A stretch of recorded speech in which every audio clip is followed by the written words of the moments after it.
Organic farming is steadily increasing. That's good. Pour parler d'agriculture et d'Europe à la jeunesse. Der Klimawandel erfasst immer weitere Teile der Welt. Farmers help us bring nature back and preserve biodiversity. Ceux qui sont dans le rouge s'en sortent quand ils font plus vert. La qualité dans ce pays, elle doit être là pour tous. De plus en plus, on voit les gens se tourner vers les discours politiques extrêmes dans le monde rural, pour protester, pour dire « Eh les gars, on se sent abandonnés ». Ce constat, formulé ici par l'eurodéputée socialiste Isabel Carvalhais, est aussi dressé par la Commission européenne. L'Union européenne consacre environ un tiers de son budget à l'agriculture. Celle-ci représente, il est vrai, un versant essentiel de la vie rurale, mais elle ne peut garantir à elle seule la prospérité des communautés. Connectivité numérique et routière, services publics, commerce, écoles, hôpitaux, emploi sont autant de paramètres indispensables. Or, ils font encore trop souvent défaut.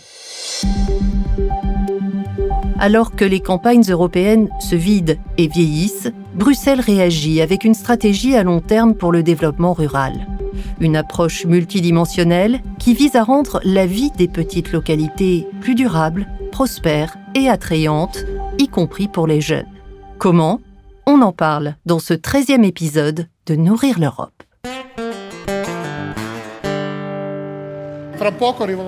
Dans un instant, les ouvriers arriveront pour nourrir les vaches. Nous avons un système automatisé qui leur apporte la nourriture et elles connaissent les horaires par cœur. Elles savent quand elles peuvent s'attendre à recevoir de la nourriture et ça déclenche leur faim. Elles savent quand vient l'heure du repas, de la traite, elles comprennent tout. On les entend de loin. Parfois, le système d'alimentation automatique tombe en panne et on le sait car les vaches se mettent à meugler comme des folles. Elles savent que la nourriture arrive toutes les 2 ou 3 heures. En fait, nous venons d'arriver et vous pouvez voir qu'elles étaient toutes allongées et maintenant, elles sont presque toutes debout. Bienvenue en Italie sur la Montagna del Latte, la montagne du lait en français, dans la région d'Émilie-Romagne. Nous y rencontrons un jeune éleveur, Daniele Valentini, docteur en droit, producteur de parmesan et conseiller municipal de la petite commune de Castelnuovo dei Monti. La montagne du lait, c'est le nom de notre programme qui fait partie de la stratégie nationale pour les zones intérieures, c'est-à-dire la stratégie qui oriente les fonds vers le développement et la renaissance des zones dites périphériques. Et via ce programme, nous avons cherché à relancer notre région sur 2 piliers. Le premier est celui des services, la santé par exemple, les hôpitaux et la formation, les routes, l'éducation et les écoles.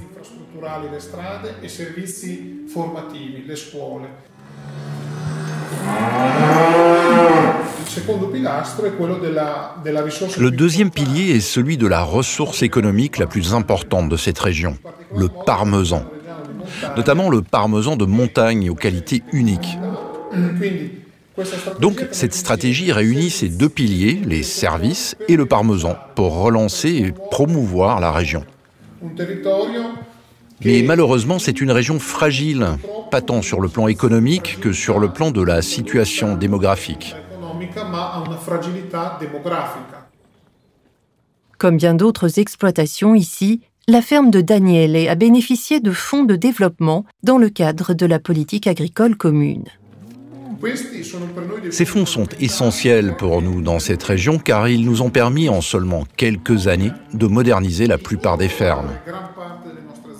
Et en lien avec cette modernisation, il y a eu un renouvellement générationnel spectaculaire à la tête de ces fermes. Prenez ma famille par exemple. Mon père a plus de 70 ans et ma mère plus de 60. Grâce aux fonds européens, mon frère et moi avons innové ici. Nous avons insufflé un nouvel état d'esprit. Probablement qu'avec des fonds européens supplémentaires, on agrandira notre affaire. Et il y a eu des changements dans la manière de diriger la ferme. Pour parler de cet aspect concret du développement rural, j'ai invité en studio l'homme qui dirige l'unité responsable de la vision à long terme de la Commission européenne pour le développement rural. Bonjour Mario Milouchev. Bonjour Anne, et merci beaucoup pour cette invitation. Pourquoi est-ce que l'Europe a besoin d'une vision de long terme pour les zones rurales ? La première raison, c'est que la crise de 2008-2009 a impacté beaucoup les zones rurales. Et ce qui est important, c'est que tout cela s'est traduit dans le comportement social et politique des citoyens ruraux un peu plus tard. Par une montée du vote populiste dans les campagnes, c'est bien ça ? Bien sûr, vous avez vu dans plusieurs endroits les votes des zones rurales.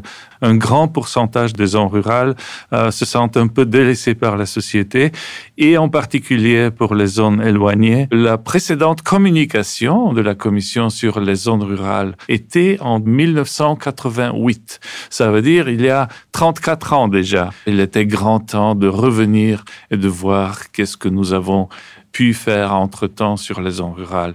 Cette communication repose sur un autre constat. La tendance au vieillissement des populations rurales européennes persiste sur fond d'exode des jeunes. Qu'est-ce qui vous fait dire que votre approche, cette fois, peut avoir un réel impact ? Je voudrais dire que pour la première fois, une communication sur les zones rurales n'est pas dans la partie économique du programme de la Commission, mais dans la partie qui est liée à la démographie et à la démocratie. Nous insistons beaucoup sur la participation de tout le monde. Nous avons élaboré la communication de cette manière, avec une large consultation sur différents aspects. Alors, consultation électronique, consultation par les réseaux, consultation dans les différents endroits locaux avec des séminaires dans les États membres. C'est pas la vision de Bruxelles, mais c'est la vision de tous les participants, y compris des zones rurales. Cette vision, pour la mener à bien, il faut de l'argent. Est-ce qu'il y a un budget spécial prévu pour cette vision à long terme ? Non, pour cette vision à long terme, il n'y a pas de budget spécial prévu. Il y a une chose qui est importante quand on parle de budget. Pour la première fois dans l'histoire de l'Union européenne, il y a un plan d'action sur les zones rurales qui comprend pas seulement la politique de cohésion et la politique agricole commune, mais encore la politique d'énergie, la politique de transport, la politique de l'intérieur, la politique d'éducation. Les actions qui ont été proposées ont leur budget dans le budget de direction générale respective. Donc, l'avenir des zones rurales est étroitement corrélé à celui du projet européen. Mario Milouchev, merci beaucoup pour ces explications. On va se tourner à présent vers le Parlement européen, dont nombre de députés ont été élus sur des programmes de défense des intérêts ruraux et agricoles. Isabel Carvalhais, l'eurodéputée socialiste portugaise que nous avons entendue en introduction, est rapporteure du Parlement sur la vision à long terme. Je lui ai demandé ce qu'elle en avait pensé initialement au moment de sa présentation. La communication de la Commission est arrivée très tard, alors que le cadre financier des prochaines années avait déjà été posé et que les plans stratégiques et les accords opérationnels avaient déjà été présentés. Donc, je pense qu'un lancement de cette communication à un moment plus opportun aurait permis d'inclure les objectifs de cette vision dans le programme actuel, ce qui aurait constitué une avancée importante. Pour autant, il est aussi important d'admettre qu'il y a encore beaucoup à faire à ce stade. Donc cela ne doit pas nous dissuader de reconnaître le potentiel de développement dans le programme actuel.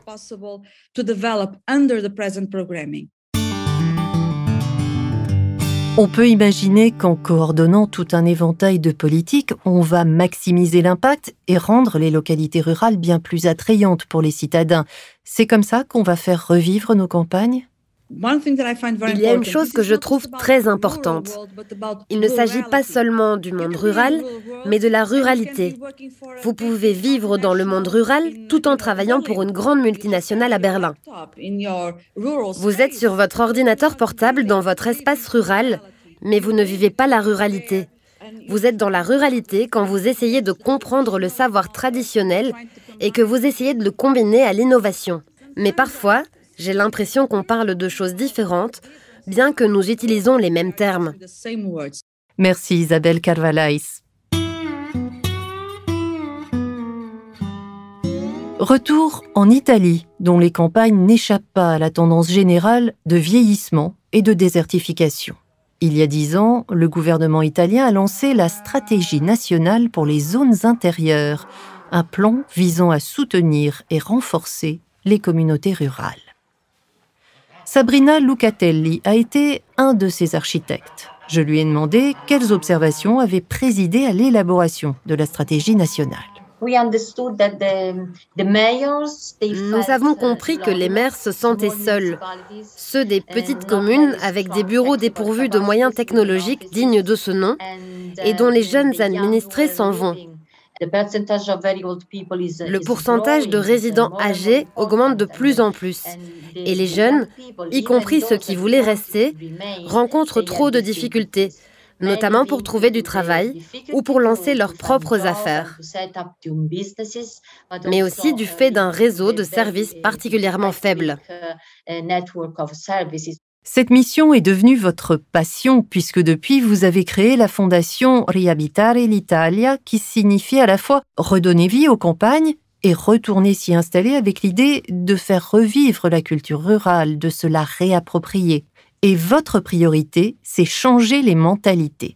Ce qui doit changer, c'est qu'il faut que les grands-parents arrêtent de dire aux enfants « Vous devez partir, partez ».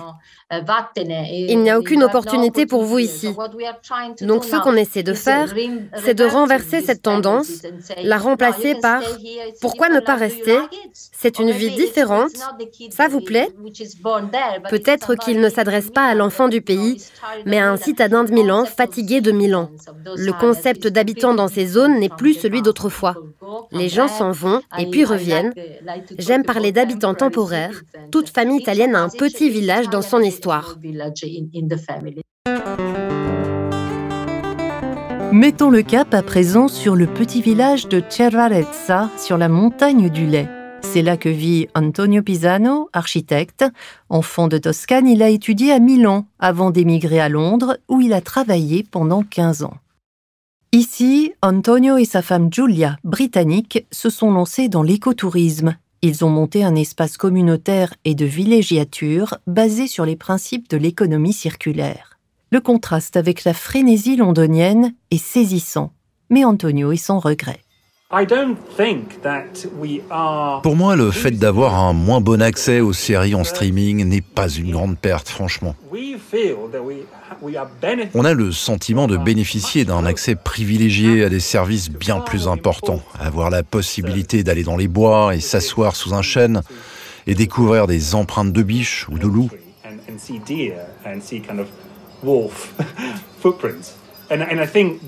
Et je pense que cette connexion a une valeur inestimable qui commence à être reconnue dans l'économie. Nous avons entendu plus tôt dans ce podcast les réserves d'Isabel Carvalhais quant à la capacité des citadins néo-ruraux à vraiment embrasser la ruralité. J'ai demandé à Antonio Pisano s'il partageait ses doutes pour son village. 85 à 90% des habitations sont des résidences secondaires ici. Et leurs propriétaires n'appartiennent pas vraiment à la communauté.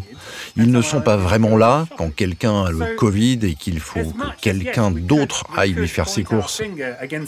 Donc oui, on pourrait montrer du doigt les nomades du numérique venus de Paris, Berlin, Londres et Milan et leur dire « Vous n'êtes pas vraiment à votre place ici, non ?» J'irai même plus loin en disant que la mentalité résidence secondaire ne contribue pas du tout à un tissu social prospère et sain dans les zones rurales.